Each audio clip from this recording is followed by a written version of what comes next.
Hi dear इस video में आज हम एक एडवांस स्ट्रक्चर सीखेंगे व्हेन इट कम्स टू या फिर when it came to. Basically ये हम तब इस्तेमाल कर सकते हैं जब दोस्तों कई बार ऐसा होता है कि कुछ लोग हमारे दरमियान में होते हैं, बहुत ही चालाक होते हैं। किसी भी काम में कोई मसला आता हो तो वो वहाँ से निकल जाते हैं। तब हम कहते हैं कि जब काम करने की बारी आती है तो तुम कोई बहाना बनाते हो।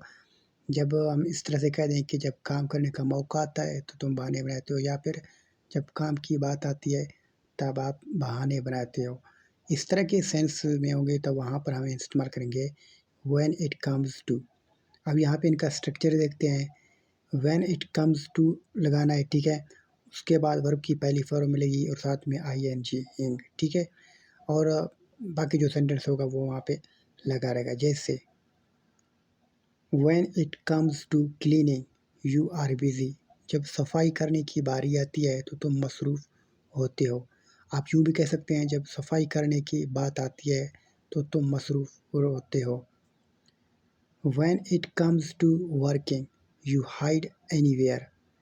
जब काम करने की बात आती है तो आप कहीं भी छुप जाते हैं, ठीक है। तो इस तरह से हम यहाँ पे व्हेन इट का इस्तेमाल कर सकते हैं और वर्ब के पहली फॉर्म साथ में आईएनजी यानी फोर्थ फॉर्म भी हम यहाँ पे ऐड कर देंगे। एक और मिसाल लेता हूँ, जैसे when it comes to batting he comes first. जब बैटिंग करने की बारी आती है या बात आती है तो वो पहले आता है, यानी फील्डिंग के दौरान वो यहाँ से गायब होता है या कोई बहाना बना के यहाँ से निकल जाता है। जब बैटिंग की बारी आती है तो वो सबसे पहले आता है बैटिंग करने के लिए। व्हेन इट केम टू, ये तब हम इस्तेमाल कर सकते हैं कोई बात हो माज़ी के लिए, ठीक है।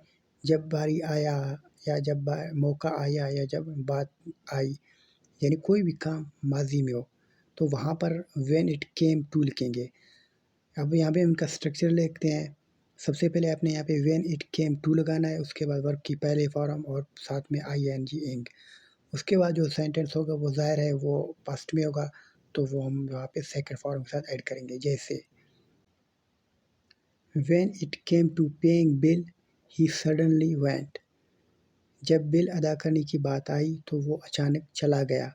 अब यहाँ पे बात आप यूँ भी कह सकते हैं जब बिल अदा करने की बारी आई तो अचानक चला गया।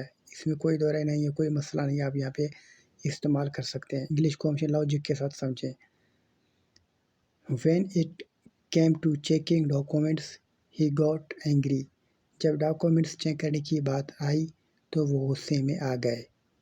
When it came to checking documents, he got angry. When it came to attending the party, he pretended. जब बात पार्टी में शिरकत की आई तो उसने बहाना किया। अच्छा, एक चीज़ और ज़हन में रखें कि यहाँ पे जब तो का लफ्ज़ आए तो आपने सो नहीं लिखना है, कोई मसला नहीं है। लिखें या ना लिखें तो हमने यहाँ पे कामा ऐड कर दिया है।